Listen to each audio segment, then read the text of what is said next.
It's so funny that you would bring that up because there's a couple of tried and true initial steps in every cooking therapy session. And the first thing is gather your ingredients, which is a double entendre because, yes, we look at all of the things we've brought, the actual items, but then I say stop for a minute and what have you brought to the table today? What's your purpose or motivation? What do you hope to get out of this? And sometimes it can even be skepticism because whether it's art therapy or culinary therapy or equine therapy, things that are new, people tend to be like, how is this? I'm not quite sure. Hello, and welcome to Grief, Gratitude, and the Gray in Between podcast. This podcast is about exploring the grief that occurs at different times in our lives, in which we have had major changes and transitions that literally shake us to the core and make us experience grief.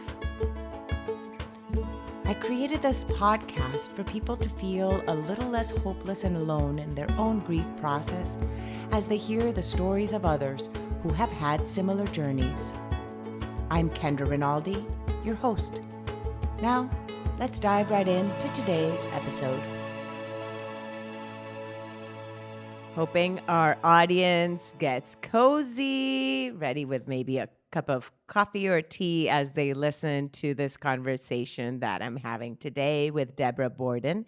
She is better known as the Sue therapist, and that you might get hungry as you listen to this episode too. So just kind of have that in the back of your mind. If you're hungry now, you might want to put pause as you listen to this, because we will be talking about food and its influence in healing and how she uses that in her therapy, because she is a licensed clinical social worker in New York and New Jersey and a pioneer in the field of cooking therapy. So we will be lucky to be listening to this interview. She is a published author of actually a book called Lucky Me, A Little Bit Married, and then the most recent one, Cook Your Marriage Happy. So welcome, Debra. Thank you so much. It's a pleasure to be here. Happy that you are, and happy to be learning more about you and about your work and how you came about. Did I say sous therapist? Is that how it's pronounced for like a sous chef? Exactly, Okay, exactly. perfect. It was originally the food therapist, but there were some issues with copyright and I couldn't get the website. So we pivoted, which is actually a big metaphor that I use a lot in recipes and life. Oh, I pivot in my recipes quite a bit. I as I was reading your description about your book and the way that you combine therapy and cooking and the descriptions that you use, the pivoting is mine. I'm like, oh, I don't have butter. Okay, let me see. What can I do instead of using butter? Right. And I pivot and I find something else, or I don't have Sure. an egg. Oh, I can find something that does the same Simulate. thing as an egg. And I do that. So I'm Yes. so excited to have that conversation with you. But let's start talking about your life. So share with us about your upbringing, where you grew up, and a little bit about your family dynamics. Sure. Well, I actually grew up in New York and then raised the family in New Jersey. And shortly after empty nesting and getting the kids off the payroll, it's true, it happens. Ah, um, I actually got a divorce and met my future husband in the same field. He was a psychologist and owned some therapeutic businesses. We're together about 10 years, and both were of similar mind that we wanted to be in warmer weather in the winter, and we're both golfers. So we love that. So now I'm sort of a snowbird, part here, part there. And it's only been about a year and a half. So, I can't tell you. I can tell you I love being here, especially on a day like today. I see the weather in New York is snow, and it's only 82 and sunny here oh, today. only. So now take us into how you became a licensed clinical social worker. So, very interesting when I actually went back to school for my master's when my kids were a little older. I think they were in 5th and 8th grade, respectively. And that was really just driven by the idea that I had published 2 novels, blessed and grateful for that to happen. That had always been my hat and my talent. I had worked as a writer in, a lot of different ways. But then when I sat down to write that novel and got published, it was truly amazing. And in fact, the day I Which one learned of the that 2? Lucky Me or The Lucky Little Bit Me was Married? the first, Okay. and A Little Bit Married, you could tell I was on the road to a divorce. So, not really, I don't think at that time, but who knows? And that's a really interesting thing until you tease things out, which you'll see my therapy hat come out, sometimes not just in conversation, but by doing. In my case, it was writing. It's a little more tangible. It hits different parts of the brain. And you'd be surprised how you can be more self insightful and self discovering when you're doing an activity. And I'll segue when we talk about the cooking therapy. But I did publish the books, and publishing then took kind of a turn with Amazon, and things changed. There were many, many publishers. The big ones contracted to a small number. Very hard to sell books the way it had been. And in fact, my editor at Random House lost her imprint. And so I had to pivot, which we were talking about. And again, my relationship was changing. And so I went back to school for social work, got a full time job, got my own health insurance, and was a very traditional talk therapist for a while, working with families. Actually, school social worker, which fit into my kids' schedule, and then expanded to families. So Now, in that journey then of writing the first 2 books and you sharing a little of what you said, A Little Bit Married and your divorce, did you experience grief in those areas of your life, in that aspect, in the moving, in your children moving out of the home? Did you experience grief in those different transitions? I would say tremendously. And that definitely informs my practice today. And when I talk about grief and loss, almost none of my experience as a clinician is with actual loss of life, but so much more with the associated loss of certain changes. For me, I was a writer. I thought I was a writer forever. I was waiting for book 3, 4, 7. In fact, 3 and 4 are in a drawer. And even though I know they're good and I've got all that validation now, it's can't get them published. So that was huge. That loss of identity, which I think a lot of people can relate to, was so painful on a personal level. And as I said, I'll tell you something funny. People have different constitutions. And I think I was blessed in some way with a kind of, okay, well, what are you going to do about it? What are your choices here? And so I've always been, I remember my kids will tell you that an expression they grew up with, which was, buck up, buddy. And it's not clinical and it doesn't It's like the always carry work. on. It's like the carry on, carry It's on. like chop chop, Yes. okay? Yes, yes, grief, yes, mourn it, feel it, don't not feel it, that's the worst thing because whatever you push down will come up somewhere else, and definitely not in as healthy a place as sharing it. Um, but now you have a choice at a certain point. And I'm very careful when I talk about that because, as I said, that's me. That's my constitution. And for me, it might be a month or 6 months. For someone else, it might be years. So I never want to put my stamp on someone else's grief process. But at the end of the day, is it helping you? Are you progressing in any way? Even if you're treading water, which is okay. Or when is the grief or the dwelling on the grief starting to make it worse? It's not helping you excavate. It's not helping you come to terms, but it's really handicapping your life, your relationships.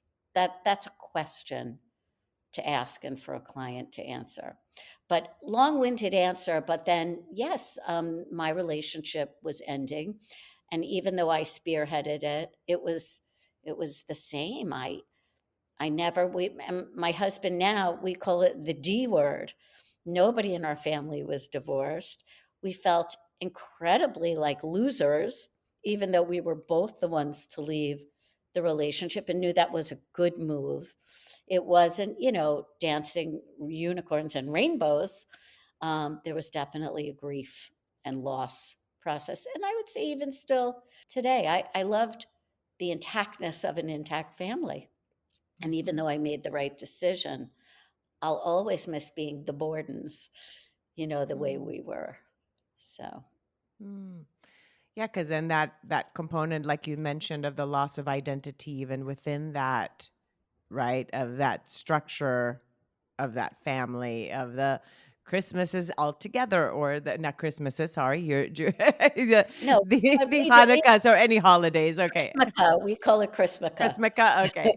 The, uh, the holidays all together and things like that, the trips, right, vacation, those kind Mhm. of things that you could still miss, that your kids are maybe now doing separately than you and vice versa, and so, yeah, there's Logistics, a lot of yeah, it juggling. a lot of juggling and yeah, that it's a lot of grief in any of those big life transitions. Now, as you were doing then your work, how did the idea of starting to incorporate the cooking component with your therapy come about? Was it one Mhm. specific patient that you had, client that you had, that then you used it and you saw, oh, or did you use it first on yourself and then you're like, okay, this analogy works and this works? Share now that Sure. journey. Um, Absolutely. So, yes, I have always found some solace in the kitchen, but I want to be very clear what the zen or the warmth that I feel when I'm cooking is actually very different than clinical cooking therapy or culinary therapy. The foundation is the same: memory, nurturing, feeding your body good things. That's a very big foundational piece. So I guess the best way is to tell you how it evolved. I was working for the state of New Jersey, who had a wonderful program where they would send me into families' homes that, unless someone came to the home, they couldn't access therapy. So it could have been a physical ailment. Most often it was an economic issue. And I began with adolescents who were alone in the home because both parents had to work and things were going on at school or in the home. So oftentimes I found myself with a 16-year-old teenager who had been in school all day and now was so lucky to have 2 hours of therapy when he got home from school. And it was very challenging.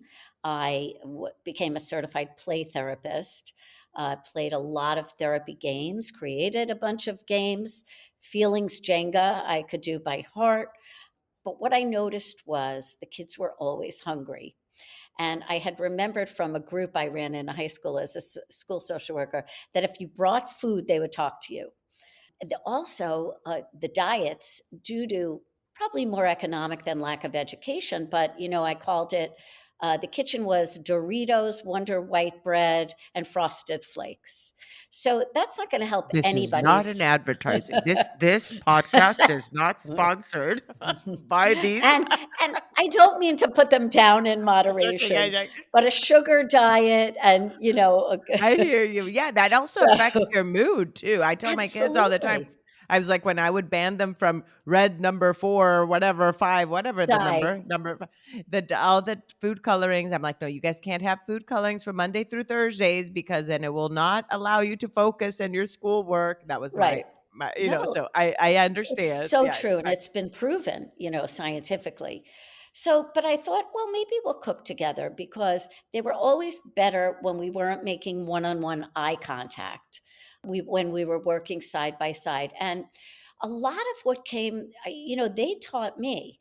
I realized that when we were working side by side, it was more of a level playing field. And it wasn't just like, oh, I'm the big therapist. And, you can't say to a 16-year-old for 2 hours, and how do you feel about that? And how do you feel about that? It's ridiculous, especially when you see out of the corner of their eye, they're just looking to want to play Full Metal Jacket or, be on their iPhone. But food, yes. So we started cooking together. And I will tell you, they loved it. I wasn't sure at the time. Quite frankly, it was therapeutic, except they would talk a little bit more to me. They would get a little more engaged and a little less resistance. But I had a breakthrough with a 14-year-old girl whose family had just fractured. The father had left mom for his assistant, and they had a new baby, and mom was very bitter. She was not doing the best job of, kind of protecting her daughter from feeling angry because she was angry. And in fact, the the client, this 14-year-old girl, was in total denial. The school had been called in, a police incident had happened. Mom didn't know what to do with her, but if you spoke with her, she'd go, no, it's great. Everything's fine. I don't really know what you mean. It's all good. So, little clue, she would only answer if I called her. She adopted a new name, the heroine in one of the trilogies that were out and very popular. And unless I called her that name, she wouldn't answer. But if I called her that name, she would speak to me. But still, would nothing of substance. So I decided to make with her life is sweet and sour meatballs. And I always name my recipes because it seems people remember them if you call it a title rather than saying we made meatballs. And they were turkey meatballs, so they were a little healthier. And I made her get her hands in there and shape the balls. We talked a little bit about shaping things, and the metaphors for me started to sort of reveal themselves. But the real key was when she was mashing up the turkey and the egg and the panko, and she looked up at me and said, "This is what I'd like to do to my new baby sister." And I know how it sounds. I know it sounds evil, but the truth is, it was so real that, for me, it was the first real moment. And honestly, it was a portal. So we could do some, real work after that. And so what I did was realize this was a I knew about other experiential therapies, and I realized, and frankly, food was so hot at the time. The Food Network was booming, going back about 15 years. Everybody was kind of, wasn't like the old days where the kitchen and food were like not that exciting. It was kind of a win-win match of things. So creative with the names of sweet and sour. The sweet and sour meat. Is Life sweet is and sweet and sour. sour Yes. meatballs. So Hmm. let's talk about other examples of these titles of recipes and then how they correlate to our life. Let's go into the one of pivot then. How in Sure. pivoting in recipes and how that relates to our life. Well, so what I do when I'm going to do a cooking therapy session with a client is have a 15-minute phone conversation.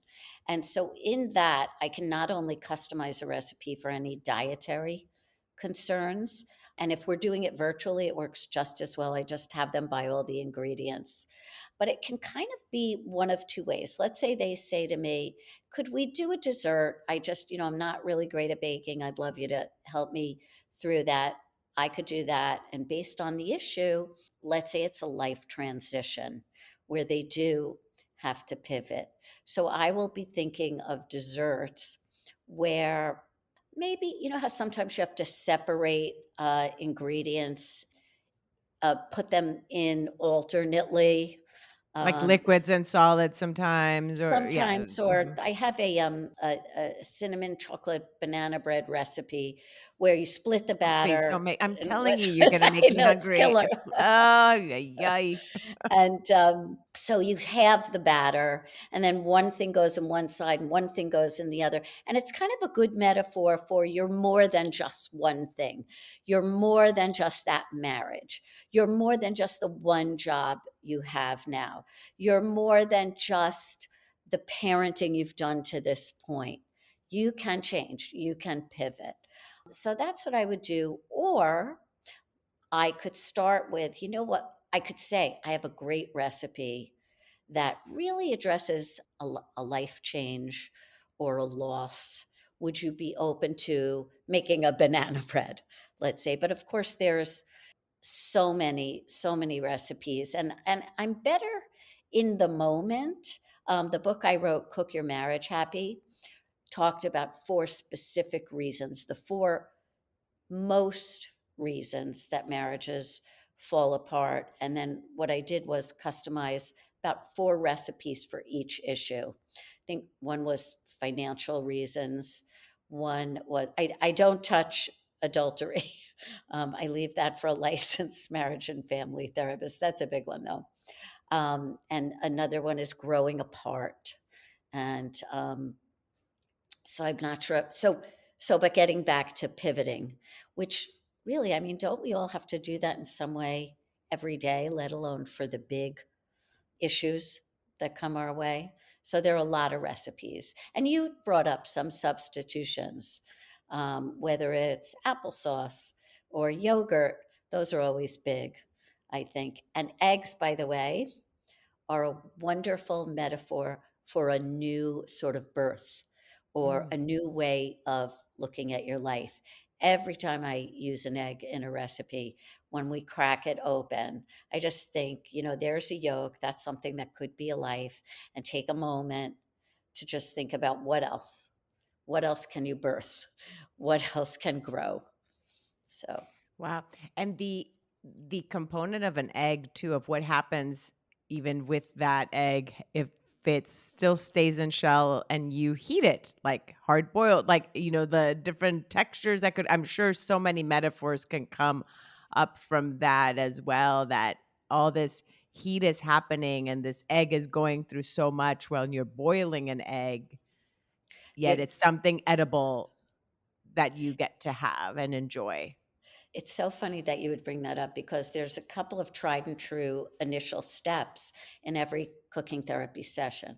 And the first thing is gather your ingredients, which is a double entendre because, yes, we look at all of the things we've brought, the actual items, but then I say stop for a minute and what have you brought to the table today? What's your purpose or motivation? What do you hope to get out of this? And sometimes it can even be skepticism because whether it's art therapy or culinary therapy or equine therapy, things that are new, people tend to be like, how is this? I'm not quite sure.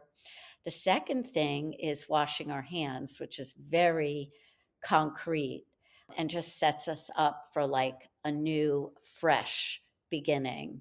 But the third thing, tying in what you were talking about, is often preheating the oven. And heat, we know, is a catalyst for everything that's going in there is going to change. And we stop and take a minute and think about that. And, sometimes just gathering the ingredients and discussing that, washing your hands and discussing that, being mindful, thinking about the heat, that can take 20 minutes. Just that before we even get to the recipe. I am visualizing this, thinking of you in a kitchen with a client and going through this and the amount of emotions that can come up from each of those steps. Are there ever times in which you don't actually get to even start the recipe because a lot just happened in that moment of you turning on the oven and talking about all the heat and what that's bringing up in that individual, that maybe that day that's all you end up being able to do, and that's where all the therapy ends up occurring? It's a great question because what happens is we can run out of time. So if it's an in-person session, which really is going back now 3 years because with COVID, everything changed, then I try to get to the end. I try really hard because the curriculum that I've developed is three M's. It's metaphor, mindfulness, and mastery. And the mastery comes at the end with this finished product because not only have you had a therapy session, but you might have dinner. So it's a really powerful thing, especially a lot of clients are feeling, if not before therapy, then because they're in therapy, that somehow they're failing at something. So I say that if I could script a success into every client's day and teach them how to do it too, I mean, that is gold. So I do try to get to the end. What I will do if I have to leave is, guide them through what they're going to do after. And, we can video chat or send photos. And then I can sort of reinforce everything that I want them to feel and make sure they understand what they created. And by the way, there are no failures. Even if the recipe doesn't turn out, I use the metaphor of making bread. Sometimes it doesn't rise. We're human. Ovens are different. Recipes are faulty. But guess what? Take a look. Take a look at what you did. It is about the journey and all the steps. But who knows? Maybe even though you don't have that gorgeous sourdough bread, you have some crackers or pita or breadcrumbs. So there's always something to be teased out. Or if it's a total disaster, what do you do when that happens? Do you have the ability to kind of brush it off, not take it so seriously and to heart? Or, can you laugh about it and go, it's pizza night? Or if you can't, that's where we need to go next. So, It is a great way of seeing how someone navigates situations that come up, right? When you're in that moment of the, oh, now what? I was totally thought that I was going to serve this for dinner. Now I right. can't. Now what do you do, right? What do you do about it? And that is a great analogy then in life. You totally thought that you were going to spend the rest of your life with this person, that this was going to be your life, the picket fence, this, children, this, da, da, da, da, all that, and it didn't happen. Now what? What do you Yes. do? What are you going to do? So all these, my gosh, analogies come to mind for me as you're Yes. talking about. So again, so it's metaphor, mindfulness, and Mastery. mastery, Hmm. metaphor. So as you are coming up with these ideas with each of your clients, what are some of these other recipes? And give us then some examples. Let's talk about balsamic, like one that you shared with me was a balsamic reduction, for example. What happens there of something that is this that turns into something else or used completely differently, and how you apply that lesson then in someone's journey? Yes. Well, if we're going to address the loss component, I think a reduction, I think the recipe is called a relationship reduction, which I originally created for a marriage that was ending. And I'll just share with you, it actually it wasn't what we were making. It's something that came out of a session where the client was, we were baking and she put in sugar instead of the flour, flour instead of the sugar. I was right there. And she frantically tried to scoop it out. And she stopped, looked up at me, and said, this is just like my marriage. No matter what I do, I can't fix it. And that was a really powerful moment. But what I realized after that was working with her, and she did not, I didn't encourage her to end her marriage. That gave her clarity that and strength, really. She knew it really was time to move on. But with her, we talked about the loss of it.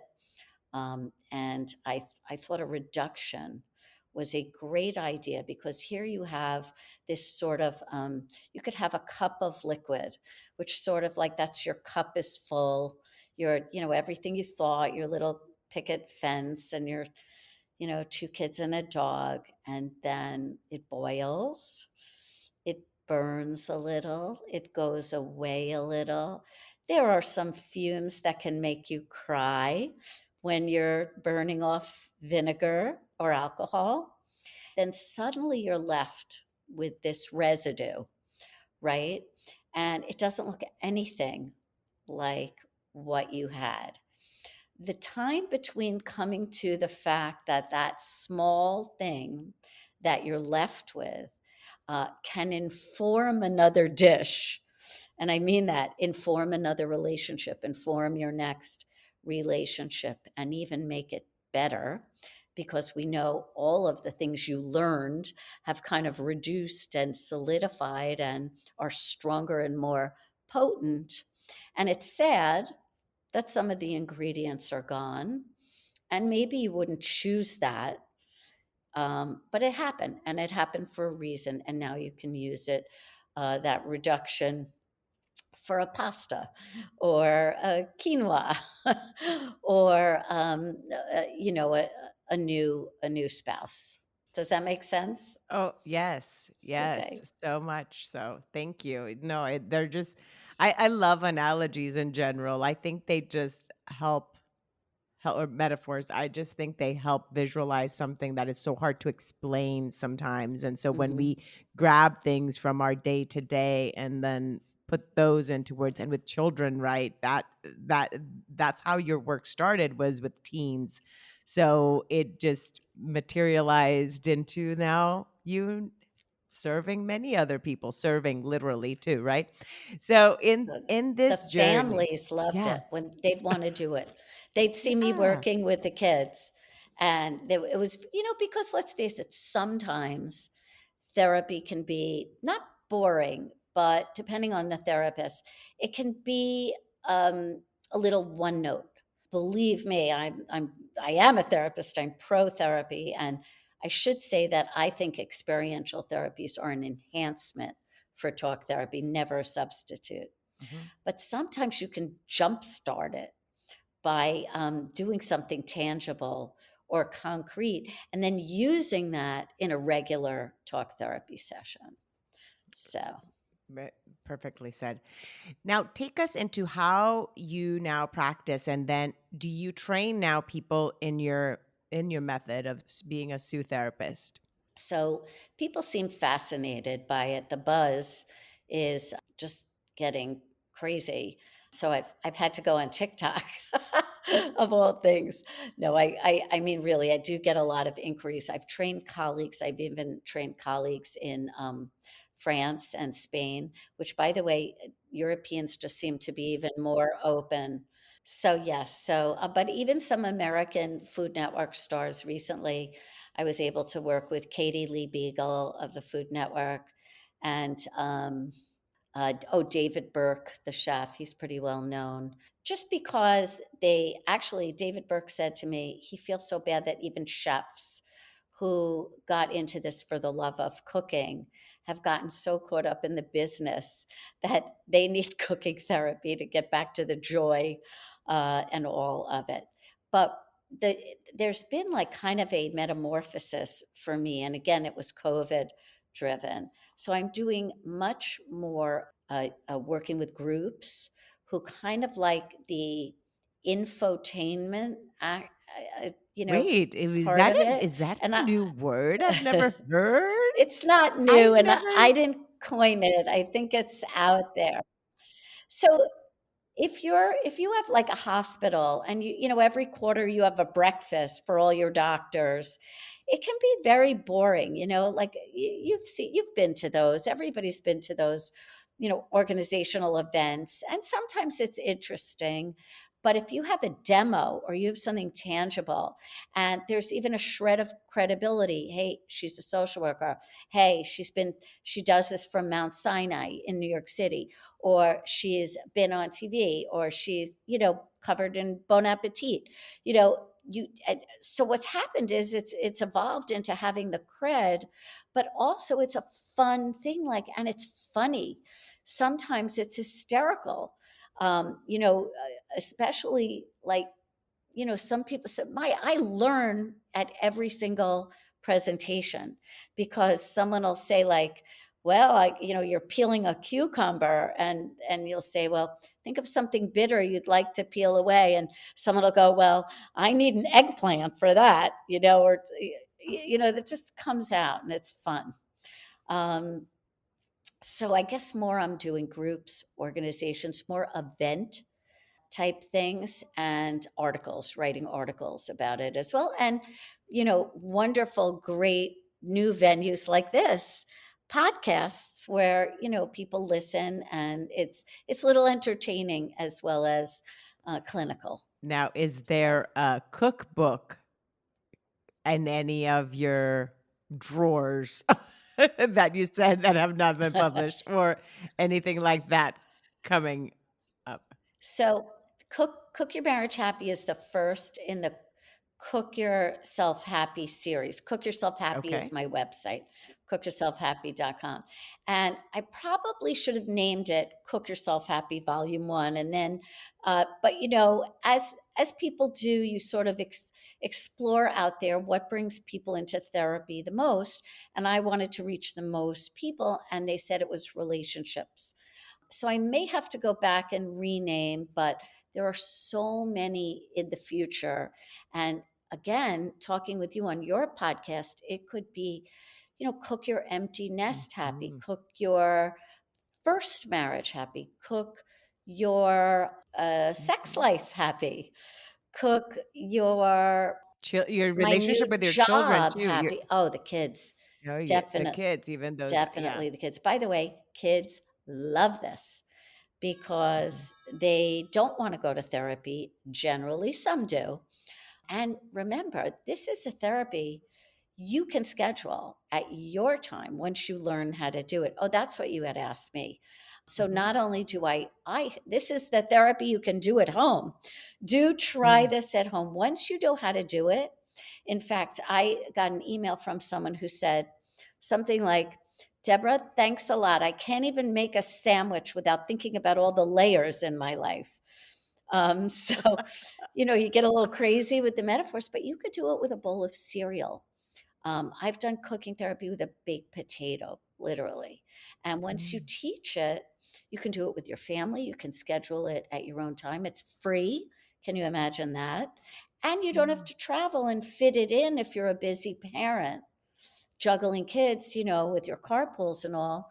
You could fit it in Friday at 6, if And that it's also works. part of your schedule. Eating and cooking is part of our daily life. Mhm. So you're just basically making it be something more in that moment. So And you're not really taking away anything. You're just adding into your life already. I think it's a chapter title or an article title. I can't remember what, but it's, um, why not have a side of self-esteem with that salmon? So you're Mm. right. You're making that. What can we, even if you're not the professional or the sue therapist, once you learn this, even if you have 3 questions for your kids, and you say, what does it mean to have the skin on? What does it mean to take it off? Does that mean maybe you're more vulnerable? Anything, it just goes. So, Wow. Now I'm going to have to schedule some Sue therapy with my teens. If I could just get them to the kitchen. It used to be hard not to have them in the kitchen when they were little. They right. wanted to help with everything. That's when I should have been doing a lot of these examples too. I used it for a lot of math lessons then, right? Of the measuring and all Sure. that. Now we can use them for the emotional I, lessons I and have a recipe for you. Tune in and talk to me tacos. I'll send it to you. tune in and talk. Ooh, oh, I'm so grateful. That'd be Sure. wonderful. Thank you so much. Is there anything I have not asked you that you want to make sure the listeners take No, away? I think just like that, what I'll send you is the recipe with all the questions. There's a couple of worksheets. And on my website right now, it's not tuned in and talk to me tacos. I forgot because we change it up. But if you just go to cookyourselfhappy.com/gift, you get a free mini session as my Wonderful. gift to any of your listeners. So Oh, what a treat. yes. So I hope everybody stayed till the end to listen to this part, that you get a free mini session with Debra. And Debra, how can people, now you mentioned your website, how can people get this current book and any of your other books or work with you? Well, everything's on Amazon or my website, cookyourselfhappy.com. I'm also on TikTok and Instagram and Facebook. I'm pretty easy to find. With my novels, my website is debrabordenauthor.com, but that shows up on Cook Yourself Happy if you're interested in the novels. And if you go to that, the Sue Therapy shows up on that. So, yes, you're never rid of me. No worries. Everything's intertwined. You can find we can find one thing and the other and vice versa. So thank you. I appreciate you so much. Again, this was Debra Borden on our podcast, and looking forward to my cooking experiments with my teens and with my husband too. So thank you. You're so welcome. Thanks for having me.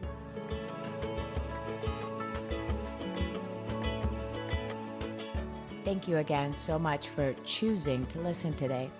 I hope that you can take away a few nuggets from today's episode that can bring you comfort in your times of grief. If so, it would mean so much to me if you would rate and comment on this episode. And if you feel inspired in some way to share it with someone who may need to hear this, please do so. Also, if you or someone you know has a story of grief and gratitude that should be shared so that others can be inspired as well, please reach out to me. And thanks once again for tuning in to Grief, Gratitude, and the Gray in Between podcast. Have a beautiful day.